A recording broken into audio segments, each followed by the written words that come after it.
Y bueno, también gracias a ustedes por continuar en este tercer Smart Health Leaders Summit México. La verdad es que ha sido sumamente interesante la participación de nuestros ponentes. Tenemos muchas actividades todavía más adelante y ya en este momento vamos a dar paso a una sesión de preguntas y respuestas, porque esta es una parte muy importante de nuestro evento. Para ello, nos acompaña nuevamente la doctora Marilú Acosta, quien es CEO y fundadora de Promueve Salud México. Bienvenida. Y esta sesión la moderará Franco Norero Arenas, quien es director de desarrollo de negocios LATAM en RIA Smart Health Brasil. La sesión tiene por título Telemedicina y Teleconsulta, cómo avanzar en la implementación y regulación. Bienvenidos, este es su espacio.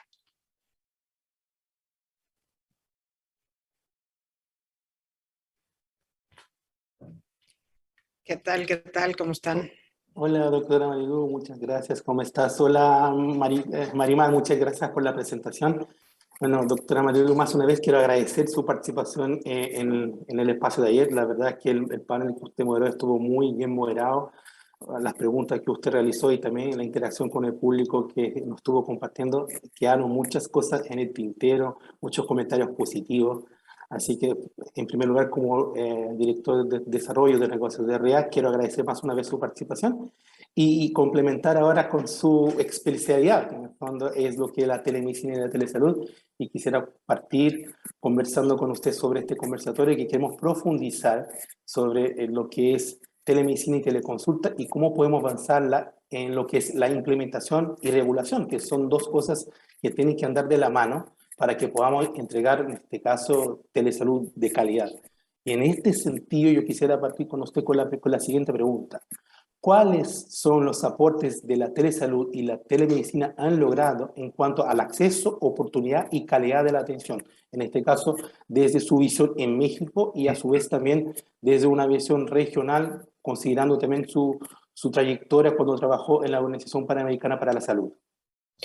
Pues creo que es muy importante el rol que tuvo justamente la pandemia para esto, porque nos cambió absolutamente todo, ¿no? El tablero de juego, las reglas del juego y los jugadores. Entonces, ante una circunstancia en donde nosotros como médicos, pues desconocíamos la enfermedad, teníamos ciertos conocimientos sobre el brote que había sucedido a principios de este siglo, en el 2001, de SARS. Hay que recordar que COVID es SARS-CoV-2, digamos que es la siguiente versión de ese mismo virus. Y teníamos alguna información en cuanto a lo que había sucedido en China y lo que estaba sucediendo en Europa, pero pues realmente no teníamos una clara historia natural de la enfermedad y tuvimos que descubrir la enfermedad no solamente en presencial, tuvimos que descubrir la enfermedad a distancia. ¿Cómo íbamos a saber en qué momento llevar a las personas a una atención hospitalaria o cuándo no? Y eso aunado a que nadie quería ir a un hospital porque no sabía, no tenía la certeza de tener COVID, pero sí tenían la certeza de que si iban a un hospital se iban a contagiar. Y muchísimos otros padecimientos que fueron desplazados por la emergencia, ¿no? Entonces estamos hablando de primer semestre, trimestre, semestre del 2020, y entonces de repente, pues, sin saber previamente o sin estar 100% empapados de lo que se estaba haciendo en telemedicina y teleconsulta antes de esta emergencia en salud, pues empezamos a utilizar absolutamente todos los canales de comunicación que existieran, siempre y cuando no nos pusieran en peligro, ¿no? A los pacientes y a los médicos que estábamos atendiendo. Entonces, lo que hicimos fue utilizar mensajería instantánea, utilizar teléfono, utilizar video y no solamente con una sola compañía o una sola forma, sino de verdad de la manera en que más fácil pudiéramos conectar con el paciente, ¿no? O el paciente pudiera conectar con nosotros.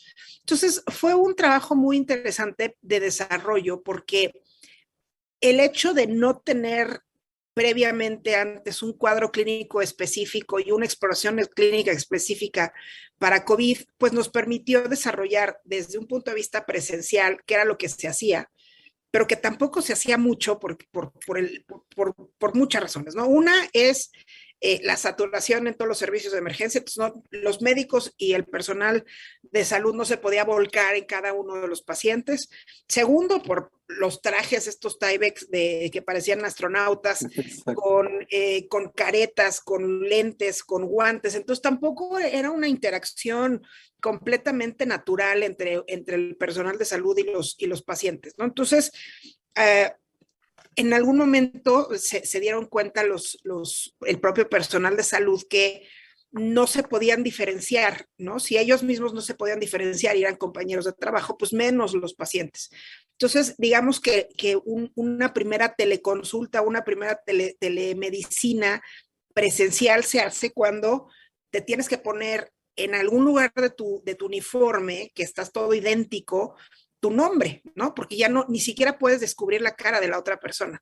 Entonces, ahí empieza una separación de lo que nosotros conocemos como una interacción médica de personal de salud con un paciente o incluso con los familiares. Muchos familiares, pues era vete a tu casa en otras circunstancias, te quedas en urgencias, te quedas en el cuarto donde se está quedando el familiar una vez ingresado, pero en esta ocasión era vete a tu casa y lo mismo, ¿no? La relación institución de salud y la familia era a distancia también, ¿no? Entonces, el hecho de la propia característica de la pandemia, del hecho de la cercanía y el contagio y el desconocimiento, permitió desarrollar una telerrelación entre institutos de salud y los propios pacientes familiares e incluso hasta las interconsultas entre especialistas, ¿no? Entonces, me parece que desde ahí empieza y tenemos que tomar en cuenta eso y después, bueno, pues ya nos llevamos al momento más, digamos, álgido de la telemedicina, que es atender a pacientes o tener un hospital virtual como lo tuve yo, atendiendo pacientes de todo tipo de características clínicas, de todo tipo de características socioeconómicas y también de todo tipo de distancia a la cual se encontraba el médico del paciente, ¿no? E incluso muchas veces el médico estaba en un lugar, el paciente estaba en otro y el familiar estaba en otro lugar, ¿no? Entonces creo que el COVID nos arrojó a esta parte, nos digitalizó sin que nosotros quisiéramos y con la velocidad que nosotros hubiéramos dicho más lento o con más miedo, no sé qué, ¿no? Entonces el miedo justamente a contagiarnos, ¡pum!, nos hizo que nos pudiéramos desarrollar en ese sentido. ¿Y qué es lo que pasó? Pues que todo fue mucho más rápido en la vida real, ¿no? Fue muchísimo más rápido responder a la pandemia, responder a las urgencias en salud y todo lo demás que es mucho más administrativo, que es más lento, que requiere más permisos, que requiere análisis, que requiere hacer muchas hipótesis para poder hacer regulaciones e implementaciones, pues se vio muy, muy atrasado por varias razones. Una, porque ellos mismos estaban aislados, porque tampoco estaban en sus oficinas, porque no teníamos un ritmo normal de trabajo, porque teníamos que sacar muchas otras cosas castañas del fuego. Y por el otro lado, la velocidad con la cual se tuvo que hacer la implementación no les daba para poder alcanzarle, ¿no? Entonces, pues, aunque ahorita de alguna manera está un poco olvidada el tema de la pandemia en medios de comunicación, porque el mundo sigue pasando calamidades y medias, y es verdad que ya terminó en gran medida esta ola de este invierno. En algunas partes del mundo están de repente como que surgen brotes y demás, pero bueno, en general es en la gran mayoría de los países ya terminó este brote, ¿no? Pero ya hay muchísima tranquilidad en el sentido de poder empezar a legislar y poder empezar a regular. Y me parece que eso es lo que ha estado haciendo en general el mundo legislativo, ¿no? No solamente desde un punto de vista político, porque también se requieren leyes y reglamentos desde las naciones, ¿no? Pero también desde un punto de vista de las academias de medicina, desde un punto de vista de las universidades, desde un punto de vista de las propias instituciones públicas o privadas, ¿no? Hospitales privados, hospitales públicos, que pues están diciendo, bueno, ¿qué fue lo que sí funcionó? ¿Qué fue lo que no funcionó? El ejemplo me parece muy, muy fácil de entender con la escuela en casa, ¿no? De repente, 2 años después, todo el mundo es de, pero es que los niños no han aprendido nada y necesitan regresar. No, yo creo que se aprendió mucho en casa, a lo mejor no el canon de cada uno de los países y cada una de las escuelas, pero se aprendió muchísimas otras cosas, ¿no? Y me parece que la escuela podría beneficiarse de un sistema híbrido en muchos sentidos. Y es como lo más evidente que nosotros tenemos para hacer la comparación. En el caso de salud debe ser lo mismo, debe ser una cuestión híbrida, ¿no? Muchas veces hay profesionales de la salud, expertos, que no se encuentran sino a la vuelta de la casa del paciente, muchas veces ni siquiera en la región, muchas veces se tiene que tomar 2, 3 aviones y sacar 2, 3 visas para poder consultar a un especialista, ¿no? O a lo mejor son 2 días de camiones y de estar buscando la forma de llegar a este especialista. Y telemedicina pues lo hace con un botón, ¿no? Me conecto a la videoconferencia y me conecto al teléfono o a lo mejor mando un mensaje de texto y puedo empezar a obtener información. Y muchas veces eso hace la enorme diferencia, ¿no?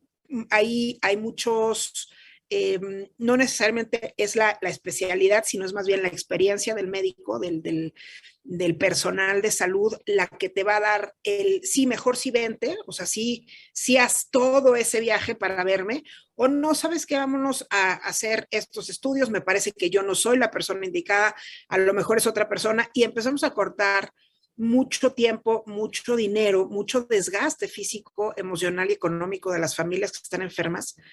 Y eso justamente nos va a permitir hacer accesible una mejor calidad en la salud a personas que por muchas razones no podrían estar teniendo este acceso y además lo pueden hacer desde su casa. Muchas veces no puedes ir a una consulta porque estás trabajando, porque tus horarios o tus días de trabajo no coinciden con los del sector salud. Y ahorita sí es muchísimo más fácil pedir media hora o tomar 45 minutos, 1 hora del tiempo de tu oficina sin necesitar el traslado y demás, y entonces tener una atención en salud de calidad, ¿no? Y ahí viene el reto. ¿En qué momento? Exacto. ¿Cómo? ¿Qué vamos a hacer? ¿Cómo lo vamos a regular? ¿Qué significa hacer una consulta a distancia? ¿Qué es una exploración a distancia, etcétera, etcétera, ¿no? Exactamente, doctora Melo. Yo aquí retomo algunos puntos que usted dice, que son efectivamente eso, por ejemplo, el tema de que tenemos que ya pensar en un sistema híbrido de atención en salud, donde tanto se preste asistencia en las instituciones de salud como tal, y también desde lo que es la telesalud de telemedicina.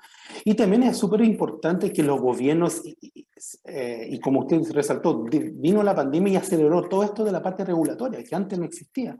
Si antes de pandemia, citando unos casos de Chile y Perú, por ejemplo, cuando tomabas una consulta de telemedicina, por más que tú tengas o pagas un servicio de salud o un plan de salud del aseguramiento, tú tenías que pagar eso de forma particular, porque no era considerado eso. Y claro, vino pandemia, empezaron a existir atenciones rezagadas por diferentes cosas, porque el foco era el combate al COVID. Y justamente, ¿qué tuvo que hacer el gobierno? Empezar por ejemplo, en Chile, a meter varias patologías en lo que es el aseguramiento público desde FONASA, por ejemplo. Y las entidades particulares tuvieron que también seguir la línea de eso y también empezar a considerar eso dentro de sus planes del seguro de salud. Comentándolo alguna vez conversando con Gabriel Álvarez, que es el CEO del Grupo San Pablo, que estuvo con usted ayer, él comentaba que, claro, él tenía proyectos de implementación en su red de telemedicina, son 8 en total, si me falla la memoria, dentro de todas sus instituciones que él lidera. Y claro, el proyecto que tenían, que era un proyecto de 8 o 10 meses en hacerlo, lo tuvieron que hacer en 3 meses, mientras el gobierno aceleraba también, en este caso, la regulación para que en este fondo ya la asistencia de telemedicina fuera considerada lo mismo que una asistencia presencial en el momento que tú pagas las consultas. Entonces, eso es súper importante, eso que en el fondo la pandemia de cierta forma llegó y ayudó a acelerar ese proceso. Y retomando un poco el tema de lo híbrido, yo quiero hilarlo con la segunda pregunta que le voy a hacer va más o menos en ese sentido. Sabemos que la telemedicina no deberá sustituir el modelo de asistencia tradicional, eso lo tenemos súper claro, sino que complementar, ¿cierto? Permitiendo mejor accesibilidad del servicio para los pacientes, así las cosas. ¿Cómo podemos fortalecer la inclusión digital de los usuarios, pacientes, en cuanto al acceso de herramientas y su capacidad de usarlas? Porque es un punto importante también. A veces el usuario final de la telemedicina, considerando de repente a los mayores de edad, no tienen tanta facilidad con el uso de la tecnología. Por ejemplo, mi padre, un ejemplo muy que yo vivo, mi padre no logra él escribir bien en WhatsApp, porque como los teclados son inteligentes y te van metiendo palabras, él no, como que le cuesta. E incluso tuve que enseñarle, papá, así se hace una videollamada. Mi papá tiene 80 años. Pues mira, nosotros, una de las experiencias que estuvo muy, muy bonita es que trabajamos junto con una Universidad Centro, y ellos nos apoyaron justamente a hacer sensibilización. No necesariamente, fíjate, no necesariamente era en relación a la edad. Había personas jóvenes que tampoco se sentían muy a gusto en la cuestión de tecnología, ¿no? Entonces, ellos nos ayudaron a justamente hacer un proyecto de sensibilización y de capacitación en redes sociales, ¿no?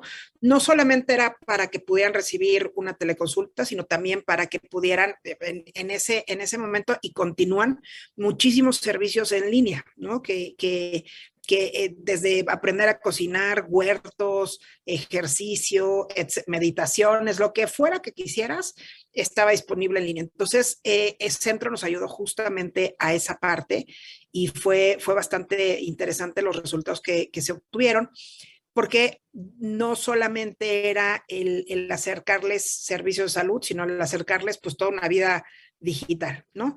Ahora, me parece que hay que tomar en cuenta que muchas veces la parte política está muy acostumbrada a inaugurar cosas, ¿no?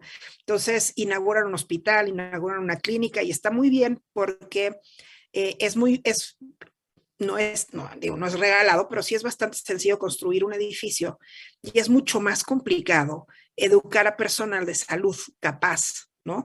Y que tenga justamente las herramientas y que tenga justamente la experiencia para dar un buen servicio. Entonces, me parece que pudiéramos, si bien no tener o no esperar que cada una de las personas tenga una capacidad absoluta de manejo de redes sociales, de manejo de una vida digital, o que tenga los aparatos a su disposición, a lo mejor sí nos podemos imaginar una, llamémosle clínica digital, en donde estos edificios que se construyen con muchas sencillas, pues se construye el edificio, se implementen salas en donde pueda estar el paciente con una computadora, con una buena conexión a internet, en lugares remotos, o igual en la ciudad, ¿no? O sea, la verdad es que eso es independiente, pero para poder acercar a todas estas personas remotas a una medicina de calidad y una accesibilidad de medicina digital, pues entonces hagamos eso, ¿no? Hagamos estos consultorios digitales en donde el doctor no está presente, no está en presencial, pero sí está presente en cuanto a que está ahí viendo y escuchando y demás. Una de las cosas que siempre he defendido cuando me dicen, bueno, sí, estuvo muy interesante todo lo que hiciste de telemedicina y el hospital virtual, pero no es lo mismo lo presencial, que te examinen y que te hagan toda una exploración física y no sé qué. Y entonces mi pregunta siempre es, ¿cuándo fue la última vez que fuiste a un doctor y realmente te hizo una exploración física? Una exploración física bien hecha, completa, como debe de ser, dura, yo creo que no menos de 45 minutos y te tienen que revisar todos los órganos y los sistemas. Y normalmente no los hacen, ¿no? Entonces, estamos esperando una expectativa y una esperanza y una ilusión de una consulta perfecta en donde hay una exploración física impecable y entonces esa consulta es la que la comparan con la telemedicina y la verdad es que no, yo creo que la gran mayoría de nosotros, si nos hacemos esa pregunta, ¿cuándo fue la última vez que fuimos al doctor y qué tanto nos exploró ese doctor o esa doctora? ¿No? ¿Qué tanto tuvimos esa interacción? ¿Qué tanto dicen que no hay en telemedicina? Y lo que nosotros hicimos y lo que yo siempre tuve mucho interés e hice mucho énfasis es nosotros tenemos que estar presentes. O sea, no puedes estar rellenando, como muchas veces pasa en los sistemas públicos, el expediente anterior y el paciente nuevo te está contando su padecimiento. Entonces, ni estás haciendo bien el anterior, ni estás haciendo bien el que estás. No hay una presencia como tal de un ser humano escuchando a otro ser humano. Y a lo mejor estos clínicas digitales, aunque no esté el cuerpo presente del personal de salud que a lo mejor está en otra ciudad o en otro país, en otro estado, no sé, dependiendo de la consulta, va a estar esos 10, 15, 20, 40 minutos 100% concentrado y concentrada en lo que estás haciendo y lo que te está diciendo y que tengas a lo mejor todos los gadgets ahí para medirte la presión, para medirte todo. Y entonces ahí hacemos ya justamente un híbrido muy tangible de unos consultorios digitales versus una atención a distancia, pero estamos haciendo la accesibilidad, le estamos llevando a todo el mundo que tenga o no tenga una computadora, tenga o no tenga una tablet, una conexión a internet, un teléfono inteligente, la capacidad de poder tener una medicina de calidad en su localidad. Perfecto, doctora Malú. Excelentes puntos que usted ha tocado. Incluso de ahí estoy ya leyendo algunas preguntas de público y lo voy a retomar desde ahí. Avanzando un poco lo que habíamos trabajado, mira, yo quisiera saber su opinión respecto a qué factores impulsan y debilitan el desarrollo de la telemedicina y la teleconsulta, tanto en México como a nivel internacional o en la región, desde su punto de vista. Pues vamos por lo evidente, ¿no? Las guerras, por ejemplo, ¿no? Cuando hay guerra, la gente está pensando en otra cosa. No solamente cuando hay una guerra política, como por ejemplo lo estamos viendo en Europa del Este, pero también tenemos otras guerras en México y tenemos otras guerras en la región que tienen que ver con violencia y que tienen que ver con crimen organizado y demás, ¿no? Entonces, claro, esa parte no solamente es una cuestión de salud digital, sino que realmente, pues más bien estás tratando de sobrevivir en esas regiones de mayor violencia, ¿no? Y no necesariamente tienes el tiempo, la tranquilidad o la seguridad para poder construir, ¿no? Entonces, creo que esa es una tarea muy importante que hacer. Y la otra me parece que también es política y es cuál es la visión de las personas que están tomando decisiones sobre la medicina, ¿no? Sobre la salud y sobre cómo brindarle la salud a las personas. Y esto impacta en la regulación, en las leyes, en los reglamentos, impacta también en el presupuesto que se le dedique a hacer este desarrollo. Como lo estábamos viendo ayer en el panel, que nos contaron cosas bien interesantes de cada una de sus experiencias e instituciones, no es un tema del día de un día al otro, no es un tema de hacer un protocolo, de hacer un manual, sino es un tema de humanos, ¿no? Y entonces, pues tienes que tener muchísimos humanos metidos en el tema, en diferentes ámbitos, cada quien en sus responsabilidades y especialidades, trabajando sobre lo mismo. Y muchas veces, si no se dan las condiciones, estoy hablando desde una salud pública, ¿no? Si no se dan las condiciones políticas, si no se dan las condiciones de seguridad, va a ser muy complicado.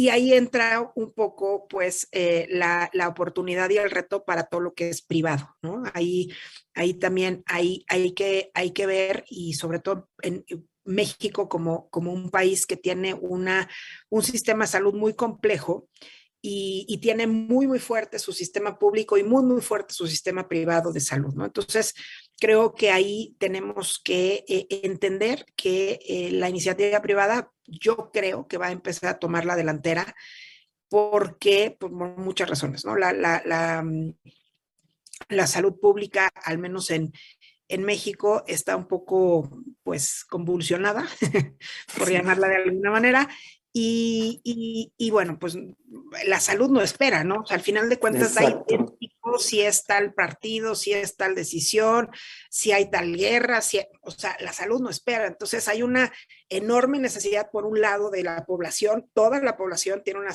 necesidad de salud, independientemente de su nivel económico, social, educativo, pensamientos ideológicos, filosóficos, lo que sea. Y por el otro lado están personas que tienen soluciones, que quieren servir, que quieren proporcionar salud, y se van a encontrar. Entonces, se van a encontrar siempre. El punto es que entre mejor se encuentren, entre más estructurado esté, entre más le hayamos pensado de este lado cómo acercarle la salud a ellos, y ellos nos puedan estar diciendo y podamos estar analizando qué es lo que necesitan, vamos a poder encontrar un punto en común. Y me parece que todo el mundo digital es una gran salida para estas necesidades de salud que tiene la población. Perfecto, doctora More, muchísimas gracias. Siguiendo aquí, quiero hacerte la última pregunta que hemos trabajado para luego seguir con las preguntas del público. En ese sentido, ¿en qué hemos avanzado en términos de estrategia y políticas públicas de salud en telemedicina y teleconsulta en América Latina? Pensando también un poco en esta aceleración que hubo debido al COVID. El COVID. Yo creo que sí se ha hecho muchos avances, sí se han hecho varias propuestas de legislación, ¿no? En diferentes países. Tenemos justo desde hace más o menos como 10 años, si no me equivoco, un poquito menos, la Organización Mundial de la Salud pues hizo la invitación a todos los países miembros a empezar a digitalizar el expediente y a tener una interconectabilidad. Eso es muy importante. ¿No? Exactamente. ¿Para qué? Para que pudiera haber un repositorio de información, obviamente con todo lo que es respeto a la privacidad de los pacientes, pero al final de cuentas, una cosa es decir, Marilu Acosta tiene un resfriado, a decir femenino de 46 años con una infección de vías respiratorias, ¿no? Y este tipo de información es lo que hacia donde está planteando la Organización Mundial de la Salud, y es decir, nosotros queremos pues entender más a las enfermedades, queremos entender más los códigos genéticos, queremos entender más las terapéuticas aplicadas para poder evidentemente construir una mejor salud. Entonces, entre eso, que evidentemente ha continuado la Organización Panamericana de la Salud, ha continuado sacando varias guías para la región al respecto de la salud digital, la telemedicina, teleconsulta, y los países, pues ahí van tratando de entenderle un poco cómo hacer las aplicaciones, legislar, que es súper importante. Y me parece que si no este año, yo creo que el próximo año veremos muchas más leyes ya publicadas, ya en vigor al respecto de esto, y al final de cuentas pues son las bases, son los cimientos, ¿no? Yo he estado también asesorando la parte legislativa sobre telemedicina, telesalud y salud digital, y es muy interesante porque sí están tratando de sentar bases. Hay muchas cosas que no conocemos al final de cuentas, porque no hemos tenido mucho tiempo para implementar, para ver qué cosas se vuelven ilegales, qué cosas no. Claro. Hay mucho sentido común, ¿no? En esta parte, otra de las cosas que normalmente es, pero la privacidad es que cualquiera podría. Sí, efectivamente, la privacidad es muy importante, pero parece que un expediente clínico digital tiene menos posibilidad de ser leído por personas ajenas a que un expediente físico, porque si supieran cómo y en dónde terminan los expedientes físicos en un hospital y en un consultorio, por razones administrativas, no estoy diciendo que nadie esté queriendo hacerlo mal, pero al final de cuentas es bien fácil poder leer un expediente clínico físico, y un expediente clínico digital tiene un poquito más de seguridad, ¿no? Entonces tenemos que acabar con muchos tabús y tenemos que acabar con muchas formas de pensar, de miedos que tenemos, que mucha gente los tiene porque no conoce el mundo médico, ¿no? Una vez que conoces el mundo médico entiendes mucho y dices, no, sí, es muchísimo mejor la salud digital. Iremos viendo todas estas bases legales, procesos, reglamentaciones, sugerencias y demás, se van a implementar y vamos a empezar a encontrar en dónde ir mejorando y ampliando toda esta legislación, ¿no? Claro que sí, doctora. Es muy interesante la observación que usted hace, porque efectivamente es así.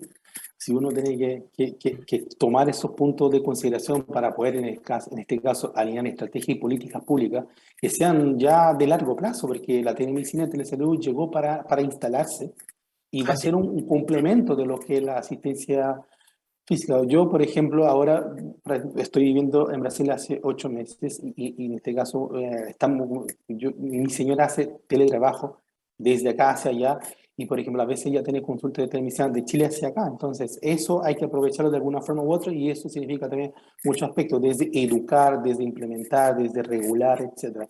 Y el tener un expediente clínico digital y que interopere entre todas las unidades sería lo que buscamos y sería en un mundo ideal. Ahora, volviendo aquí a las preguntas del público que nos llegaron unas cuantas, yo quiero partir con esta pregunta para usted. ¿Cuál es, en su opinión, sobre la utilidad de un APP sobre dispensación de medicamentos extrahospitalarios cuando se utiliza la telemedicina y la teleconsulta? A ver, lo del APP no entendí muy bien cuál era la pregunta. ¿Cuál es su opinión sobre la utilidad de una APP sobre dispensación de medicamentos extrahospitalarios cuando se utiliza la telemedicina y la teleconsulta? Ok.